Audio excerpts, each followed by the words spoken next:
Okay, so sorry. Sebab akaun MOE ni susah. Once saya tak boleh join akaun lain daripada MOE. Orang lain join saya tak apa. So that's why saya kena create barulah. Okay, bila ada akaun MOE ni baru boleh rakam. That's why kelebihannya lah. Okay, so hari ni 46 orang je. So kita tunggu jap. Sorry saya dah buang masa ni 7 minit.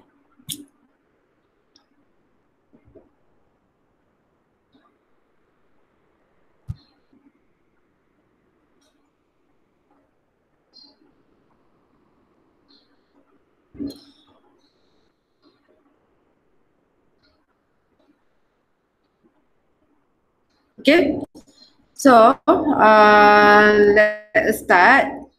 Kamu nampak kan skrin sekarang yang variation of ionic radius of isoelectronic species?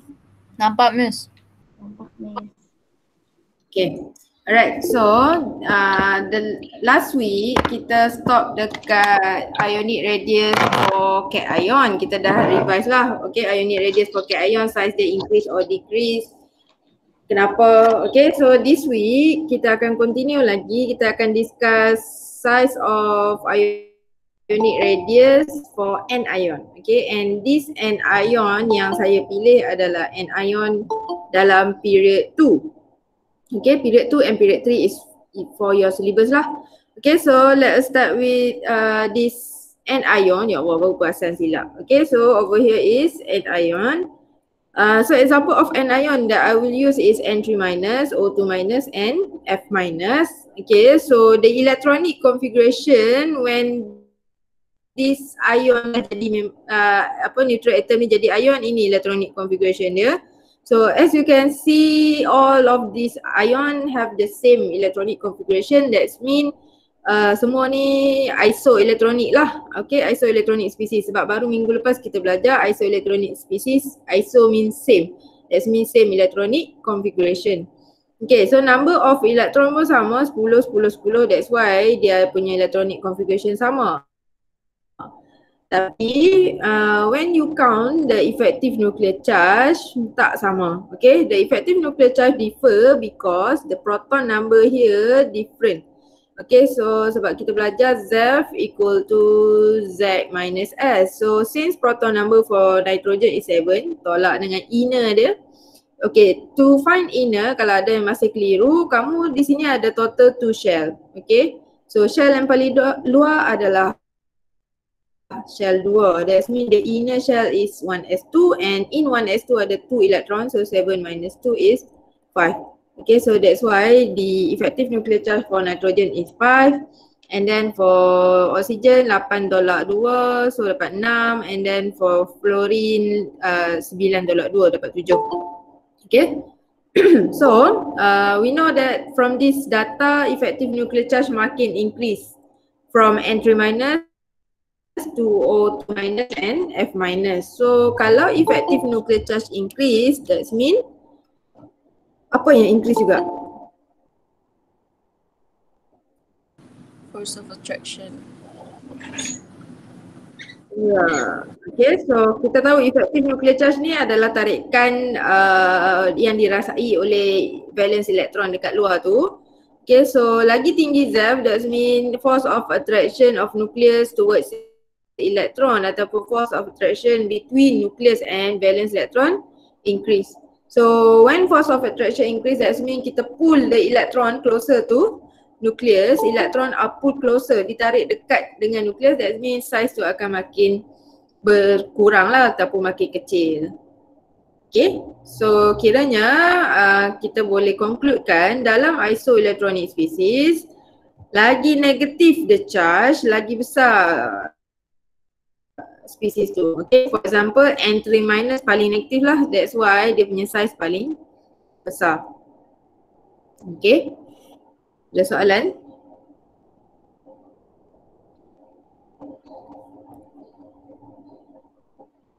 Okay, alright, so next kita pergi kepada ini pula. variation of ionic radius across period 3. Okay, so another learning outcome that you need to learn adalah kamu kena tahu variation of ionic radius across period 3.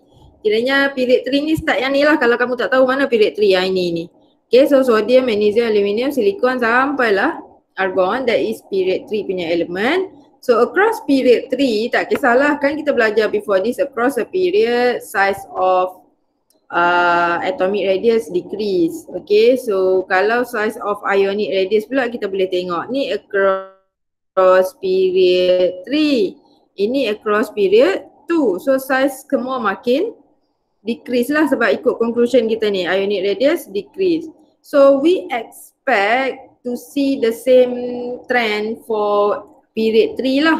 Okay, tapi it turns out dia turun, Na, Mg, Al, silikon turun, tapi untuk phosphorus ni tiba-tiba naik. And then baru dia turun. So graf yang kita expect adalah graf yang turun macam tu. Turun terus lah, tak ada naik-naik tu. Tapi kenapa ada naik tu?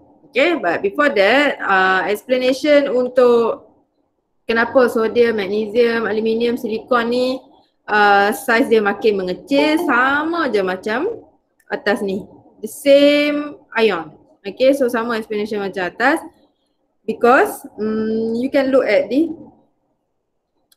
effective nuclear charge makin meningkat. That means size dia akan jadi makin kecil lah. Okay, size decrease. And then the same goes for P3 minus, S2 minus, NCl minus. Okay, walaupun kita tak discuss specifically P3 minus, S2 minus, Cl minus, tapi dia punya explanation dia sama macam atas ni lah. Okay, sebab kalau kita tengok betul-betul P3 minus, S2 minus, Cl minus, semua electronic configuration dia sama. That means all of them are isoelectronic species. And then dia punya effective nuclear charge makin meningkat. That means Cl minus ada size yang lagi kecil daripada S2 minus. S2 minus has a smaller size than P3 minus. Okay, so itu tak ada masalah lah. So saya tak explain banyak on that one. Cuma what I'm trying to focus on here adalah the reason why there is a sudden increase here. Kita tahu silikon, fosforus ni period yang sama, duduk sebelah-sebelah je pun. Okay, ini 14 proton, ini 15 proton. But why there is a sudden increase of ionic radius from silicon 4 plus ion to P3 minus? Kenapa? Kamu rasa kenapa? Sebab tangan shell. Shell dia, Miss. Shell dekat? P minus lebih banyak. Okay, so key here you have to look at the electronic configuration dan kamu akan dapat jawapan yang macam kamu cakap tu lah, betul lah. Okay, so dia punya kenapa sudden increase, because ada perbezaan shell. Kalau kamu tengok sodium, magnesium, aluminium, silikon, ion, semua ada shell sampai 2 je. Okay, so all of these has 2 shells only, but starting from ini dia ada 3 shell. Okay, so that's why there is a sudden increase ni, peningkatan yang mendadak ni disebabkan shell bertambah.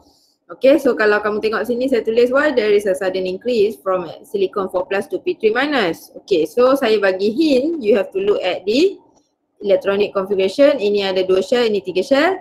So kita boleh cakap lah kalau shell banyak, we have to talk about apa? ZEF ke shielding?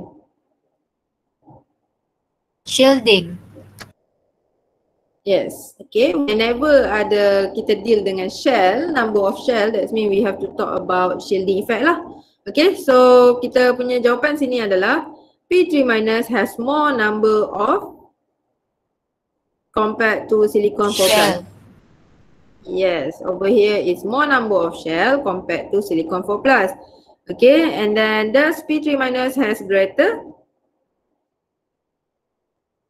Shielding effect.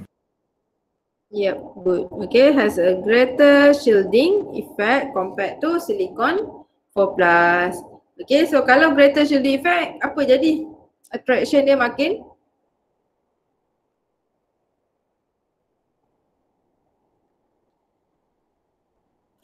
Kerik-kerik dah.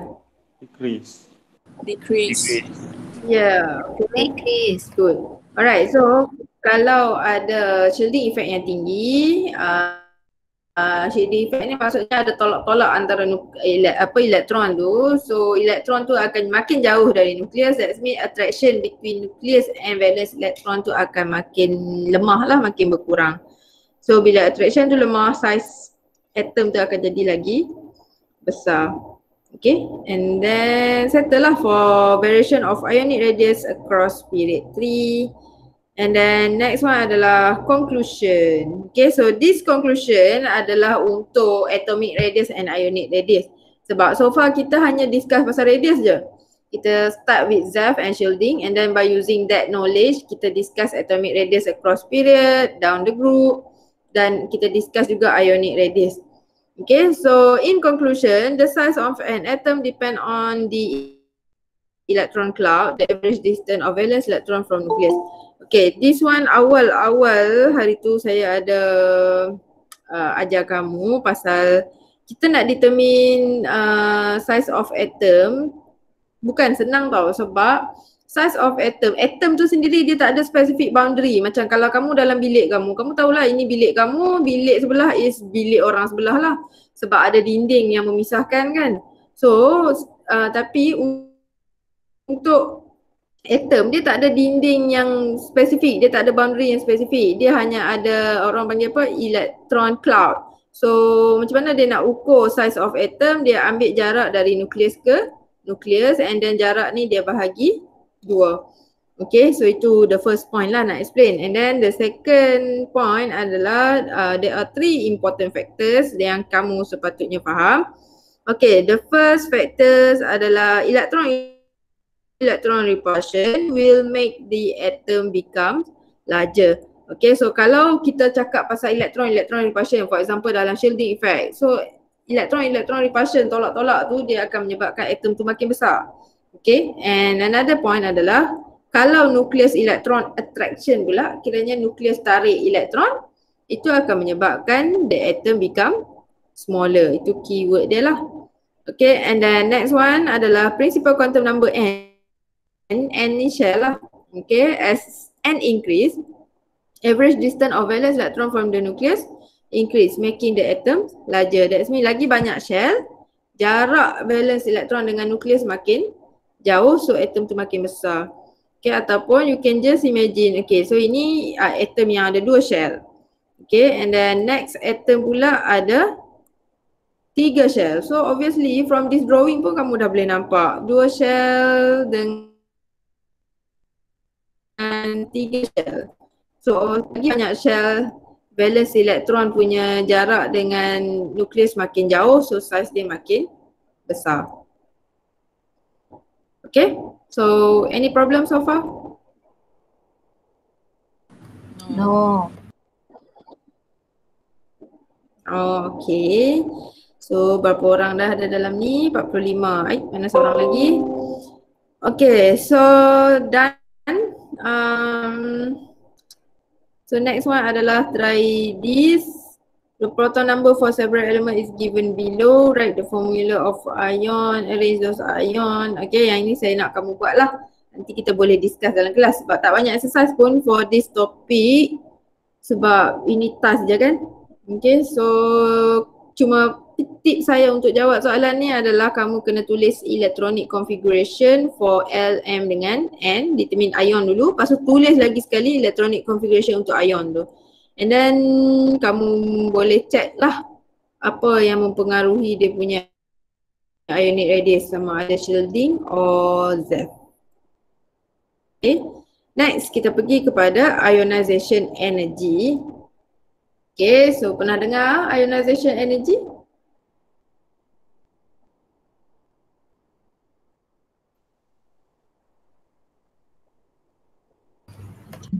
Yes, miss. Okay. Chapter 2 kita dah ada jumpa tahu ionization energy, kita dah siap kira lagi ionization energy. Okay, so now kita akan jumpa lagi, and next sem pun kamu akan jumpa lagi. So memang kamu kena faham lah what is ionization energy. Okay, so ionization energy ada banyak lah. First ionization energy, second ionization energy, third, fourth, fifth, sampailah habis elektron. Okay, so kita faham dulu first ionization energy.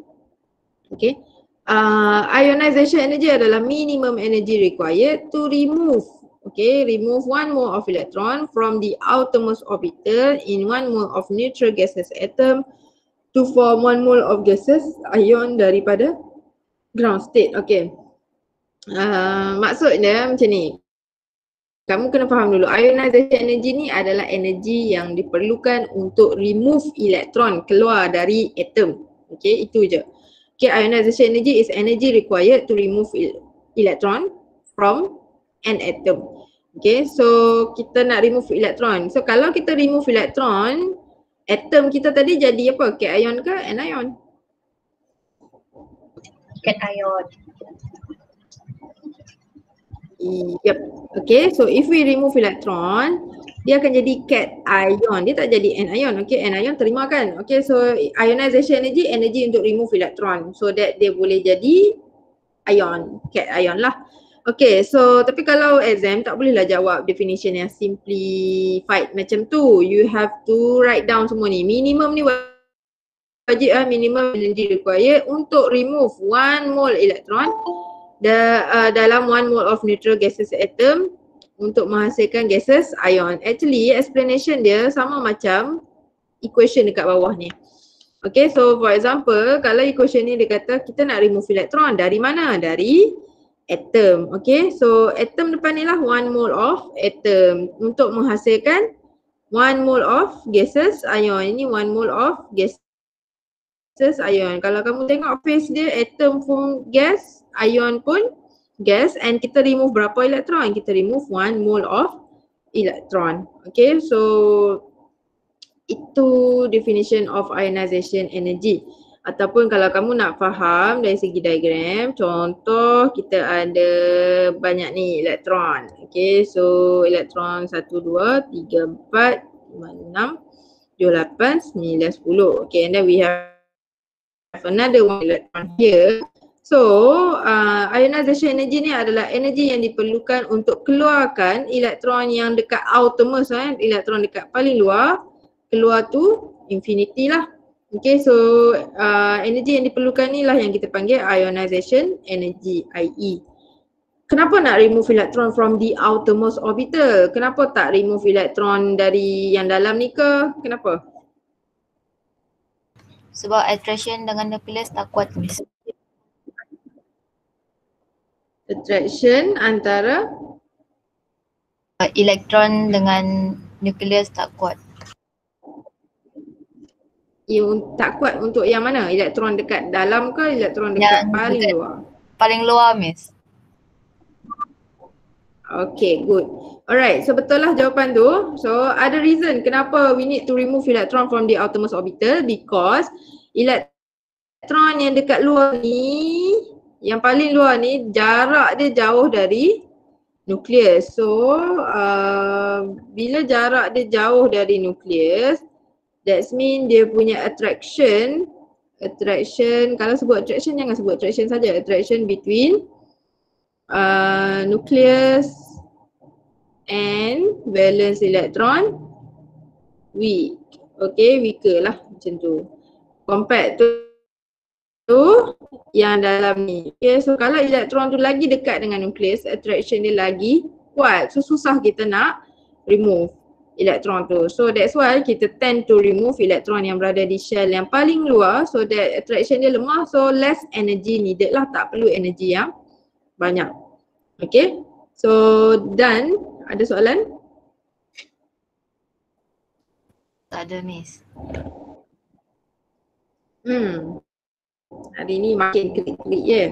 Okay, so next kita kena faham second ionization energy pula. Okay, so second ionization energy adalah energy required to remove 1 mole of electron juga, tapi from 1 mole of singly positive ion to form 1 mole of positive 2 gaseous ion. Okay, so ini kiranya kita punya atom tadi dah jadi ion lah, X plus ni. So kita nak remove lagi satu elektron sebab kita ada banyak elektron kan. So elektron yang dekat luar ni kita dah remove, so now kita nak remove yang ni pula. Okay, kita nak remove the second electron. So nak remove second electron, kita panggil IE2 atau second ionization energy. So kita masih perlukan energy untuk remove 1 mole of electron dari 1 mole of singly positive ion. Inilah, okay, 1 mole of singly positive ion untuk menghasilkan, bila kita dah remove 2 elektron, charge dia akan jadi 2+, untuk menghasilkan 1 mole of 2 positive 2 gases ion. So phase dia dua-dua gas. Okay.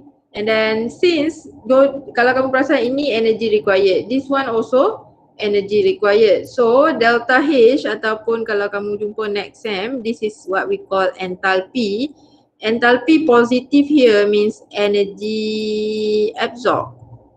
Okay, ataupun energy needed lah. Okay, so ini pun sama, positive energy needed. Kamu kena supply energy lah baru ionization ni berlaku, and then delta H ni sama juga. Maksud dia adalah enthalpy.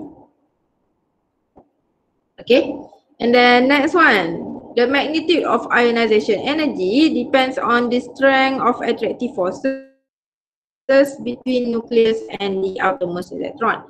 Magnitude, siapa belajar fizik dia tahulah magnitude tu kiranya nilai tu lah, berapa nilai tu. Nilai ionization energy tu increase or decrease depend on the strength of the attractive forces. That's mean lagi kuat tarikan antara nucleus dan valence electron ataupun outermost electron, so lagi banyak energy yang diperlukan. Macam yang tadi lah, macam this one saya bagi.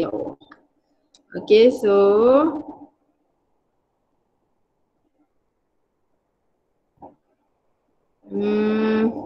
okay, macam yang saya bagi example tadi, kalau kita remove elektron yang dekat luar ni, kita perlukan energi, dekat dalam ni kita perlukan energi yang banyak. Kalau kita remove elektron yang dekat luar ni, kita perlukan energi yang sikit, sebab yang dekat luar ni attraction dia weak. So bila weak attraction, that means less energy needed. Okay, kurang energi yang diperlukan. Okay, so ionization energy pun akan rendah. IE rendah. Okay, and then the lower the ionization energy, the easier it is to remove electron from an atom to form a cation. Okay, later on kalau soalan ada bagi kamu value of ionization energy and that value is small, okay, kecil je nilai tu, ataupun value tu rendah lah, ionization energy tu rendah, menunjukkan elektron dalam atom tu senang untuk remove. Okay, kalau senang untuk remove maksudnya strength of attractive forces antara nucleus dan outermost electron tu weak lah, kiranya tarikan elektron dan nucleus tu lemah. That's why energy ionization energy dia rendah.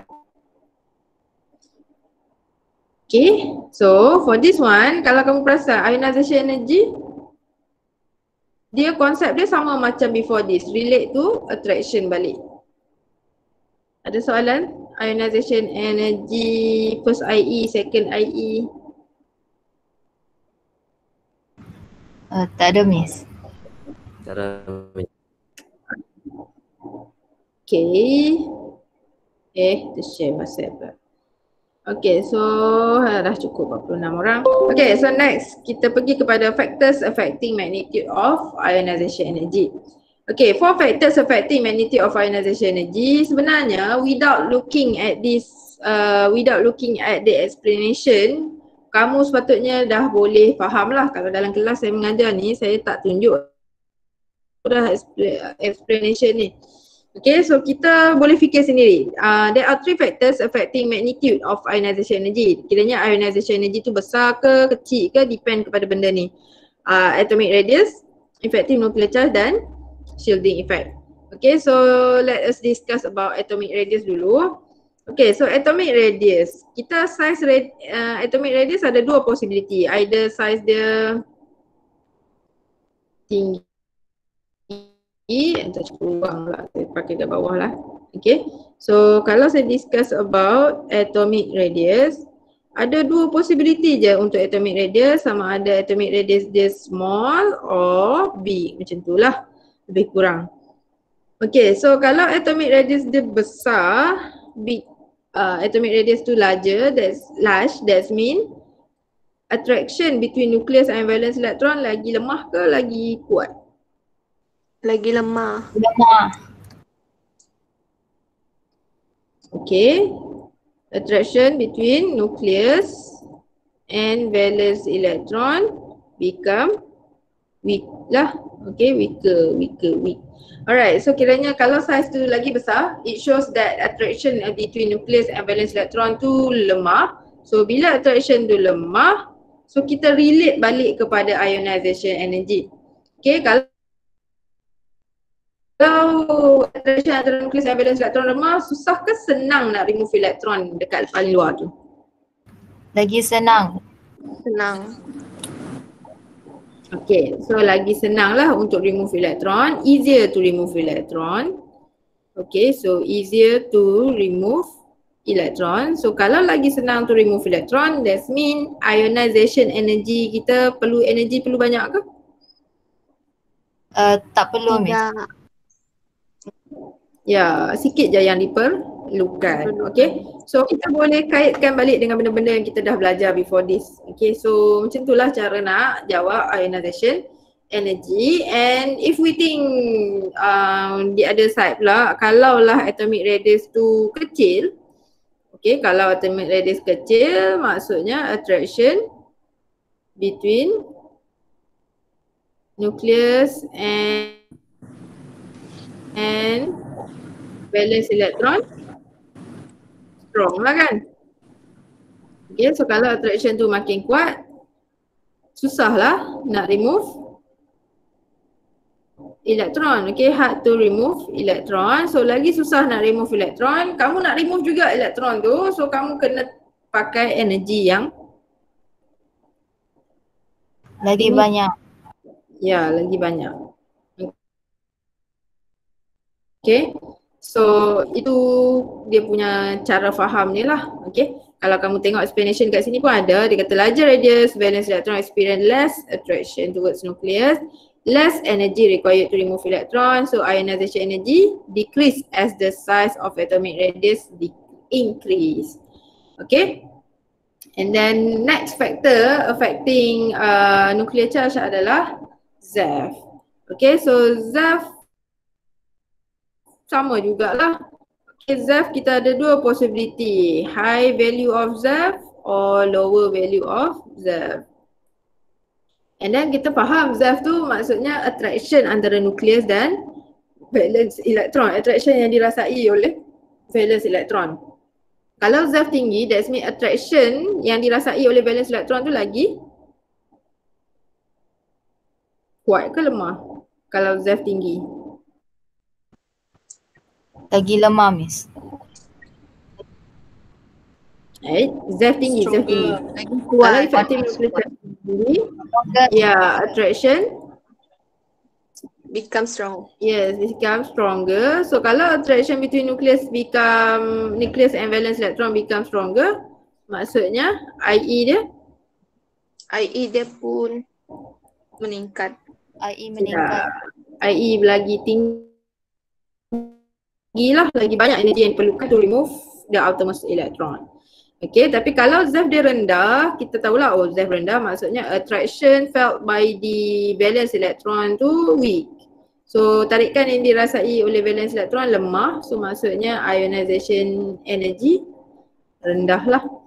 Okay, so explanation sini higher effective nuclear charge, stronger attraction between nucleus and valence electron. So kalau lagi kuat attraction tu, more energy required untuk remove electron, therefore ionization energy increase as the effective nuclear charge increase. Okay, and the last factors affecting the magnitude of ionization energy is shielding effect. Okay, shielding effect dengan ZEF lebih kurang lah, cuma shielding ni kita cakap pasal elektron dalam shell yang berbeza tu saling tolak-tolak macam tu lah. Okay, so lagi banyak N, that means lagi banyak shell. Okay, so the greater the shielding effect. Ini kita dah tahulah. Okay, lagi banyak value N, lagi banyak shell, lagi tinggi shielding effect. So bila shielding effect lagi tinggi, shell tu lagi banyak, maksudnya the outer electron are less firmly held. Okay, so outer electron tu kurang tarikan. Kiranya kita compare diagram, contoh ini ada 2 shell. And then we have another atom ada 3 shell. Okay, so attraction antara nucleus and valence electron dekat shell yang 2 shell, attraction dia lagi kuat daripada elektron yang berada di shell yang ketiga. Okay, so sampai sini. Okay. So dia kata sini lagi besar nilai N, lagi banyak shell, lagi tinggi shielding effect. So attraction between valence electron and nucleus ni become weaker. So lagi lemah attraction, ionization energy akan makin berkurang. Okay. So itu je lah conclusion kita. So kiranya topik ni ionization energy, kamu kena faham boleh bayangkan ionization energy tu apa. Okay, ionization energy adalah energi yang diperlukan untuk remove elektron daripada dalam atom tu pergi infinity. Nak remove elektron kita perlukan energi sebab we need to overcome the attraction between nucleus and valence electron. Tapi factors affecting dia memanglah ada 3, kita hafal, atomic radius, effective nuclear charge dan shielding effect. Tapi to make sense of these factors, kita relate balik kepada apa yang kita dah belajar lah, and always relate to attraction. Attraction kuat, ionization energy tinggi. Attraction lemah, ionization energy rendah. Okay. Any problem? No. No, Miss. No. Okay, so yeah. Okay. Alright, so next kita move to ni pula, ionization energy across a period and down the group. Okay, across a period down the group ni pun not something new. Okay, kita boleh fikir balik. Kita relate balik dengan ni lah, across a period before this kita kata size semakin besar kecil? Besar. Makin besar. Right, across a period. Across a period, effective nuclear charge Makin kecil. yes, atomic radius makin kecil. Okay, kalau across a period atomic radius kecil disebabkan oleh attraction dia kan? Attraction between nucleus and valence electron. And Makin valence apa? electron. makin kuat ke makin lemah? Semakin Yes, Kuat. stronger, makin kuat. That's why size dia makin kecil kan? Okay, and then bila attraction antara nucleus and valence electron getting stronger across a period, maksudnya ionization energy increase. Okay, so macam itulah dia punya relation dia antara across a period.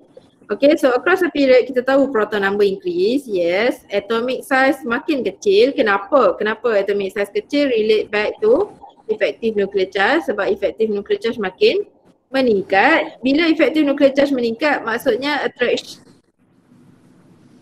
antara nucleus dan valence electron makin kuat.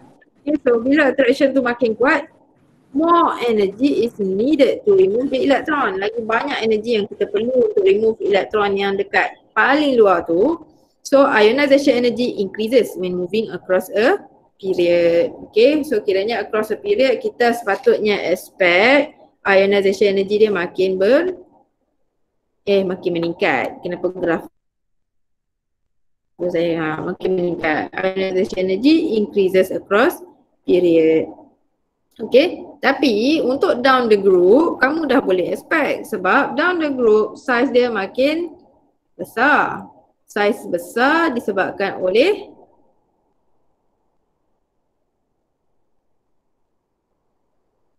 shielding apa? dia, Miss. Dia punya shell. Okay, so ada berkaitan dengan shielding effect, dia punya shell kan. Shell makin banyak, so that's mean shielding effect tinggi. Bila shielding effect tinggi, what happen to attraction between nucleus and valence electron? Weaker. Become weaker. Yes, okay, so become weaker. And then attraction between nucleus and valence electron become weaker. Then bila attraction weak, that's mean ionization energy dia makin Rendah. Dah. rendah, senang nak lakukan. Okay, so itu conclusion kita lah. So kiranya descending down the group and increases ataupun number of shell increase. Bila shell increase, shielding effect increase, kita tahulah. Okay, so bila shell increase tadi, that means valence electron tu are further away from the nucleus. Valence electron tu makin jauh dari nucleus. So bila makin jauh, force of attraction antara nucleus dan valence electron jadi makin lemah. So bila makin lemah, attraction tu less energy is needed to remove the first electron. Lagi the first electron yang dekat paling luar lah maksud dia. Okay, so lagi sikit energy yang diperlukan untuk remove electron. That means down the group, ionization energy decreases. Okay, so we should expect kalau kita ada graph, kita expect graph kita, ionization energy kita akan makin berkurang bila going down a group. Okay, tapi malangnya macam biasalah kita mesti ada anomalous case. Okay, so anomalous case adalah case-case berkecuali lah. That means generally kita sepatutnya expect going down the groups ionization energy makin meningkat. Tapi tak, for this 2 period here ada problem sikit, ada something. So kamu boleh tengok your y-axis adalah kilojoule per mole, ini adalah ionization energy ya. Okay, so ionization energy and then ini adalah proton number. So actually the first graph here adalah across period 2. Okay, so across period 2 kita expect graph dia macam mana? Ionization energy ni. Yang straight je, Miss, naik atas. Dia sepatutnya naik smooth je ke atas macam tu kan. Tapi kenapa dia ada something macam meningkat? Okay, so kita tengok sini. Beryllium, okay, beryllium punya graph should be lower than boron, sepatutnya dekat bawah ni lah. Tapi tak. Okay, beryllium punya ionization energy is higher than boron, while nitrogen punya ionization energy is higher than oxygen. Sepatutnya beryllium and nitrogen ni dia punya ionization energy kena lagi rendah lah. Okay, and if you look at the period 3 pun sama. Magnesium dengan aluminium, magnesium ni sepatutnya lagi rendah ionization energy dari aluminium. Tapi tak. Okay, and phosphorus pun sepatutnya ada IE yang lebih rendah dari sulfur. Tapi problem lah tak juga. Okay, so now we want to discuss why. Kenapa keadaan ni dan ini semua berlaku. Okay, so anomalous case for this one is quite simple. Satu kamu dapat faham, yang lain tu kamu boleh fikirkan lah. Okay, so ionization energy, the increase of ionization energy with proton number is not uniform. That means dia tak meningkat direct macam tu. Dia cakap kenapa? Okay, so period 2 IE dia lagi, beryllium lagi tinggi dari B, boron, nitrogen lagi tinggi dari O. Ini macam saya cakap tadi lah. Period 3 magnesium pula yang buat hal lagi tinggi daripada aluminium, while phosphorus lagi tinggi dari sulfur. So these irregularities are explained by stability of half fill and fully filled orbital. Okay, if you still remember hari tu kita ada belajar anomalous case and argument kita based on stability of half fill and fully filled orbital. And again, okay, here ionization energy kita akan guna the same argument juga, stability of half fill and fully filled. Okay, so kita tengok macam mana half fill, fully filled orbital ni affect dia punya ionization energy. Okay, so for beryllium and boron, kenapa IE for beryllium greater than boron? Okay, kita tengok electronic configuration dulu. Beryllium ada 4 proton, so 1s2 to s2 je lah. Okay, and then boron ada 5 proton, so 1s2 to s2 2p1. Okay, itu elektron dia lah. So 2s2, S memang completely kena ada 2 lah kan. So beryllium kita boleh kata dia completely filled orbital, or you can use the word fully filled orbital. That means dia orbital dia penuh lah. Tapi untuk boron dia 2p1 je ujung dia. 2p1 nak kata separuh tak, sebab kalau separuh 3, kalau penuh 2p6. Tapi bila dia tak separuh, dia tak penuh, that is what we call partially filled orbital. Okay, and then dia kata sini completely filled orbital which is 2s in beryllium more stable than partially filled orbital. Okay, yang ni memang kamu kena ingat lah, fully filled orbital ataupun completely filled orbital is more stable than partially filled orbital. Okay, so maksudnya beryllium punya 2s ni more stable daripada 2p1 lah. So bila stable, more energy is required to remove electron from beryllium. Okay, so ini dalam chemistry memang once satu benda tu dah stable, it tends to remain that way. Okay, so maksudnya kalau beryllium tu dah memang stabil dah, 2s2 dia tu dah stabil sangat dah, kenapa dia nak jadi benda lain? Okay, dalam chemistry kalau nak form from stable pergi jadi unstable, okay, dari stable nak jadi unstable, kamu kena bagi banyak energy. Okay, you need to provide more energy. Okay, so bila more energy, that's why ionization energy for beryllium higher than B. Ataupun if you want to see dalam bentuk analogi, analogi ni maksudnya situasi lah. Kamu boleh bayangkan kamu dalam bilik kamu dah unpack semua benda, kamu dah bahagia dah dalam bilik kamu dah kenal dah kawan-kawan kamu. Lepas tu tiba-tiba orang suruh tukar bilik. So kamu rasa apa?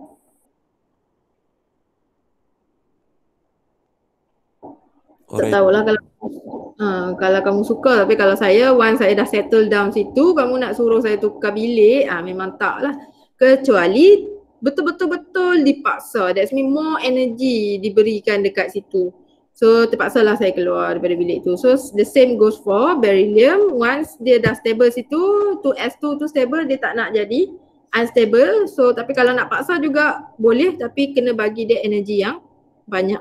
Okay, and then that's why ionization energy for beryllium is higher than boron. So kalau soalan task minta kenapa beryllium has higher ionization energy than boron, tulis electronic configuration dia and then tulislah completely filled orbital in 2s in beryllium more stable than partially filled orbital in boron.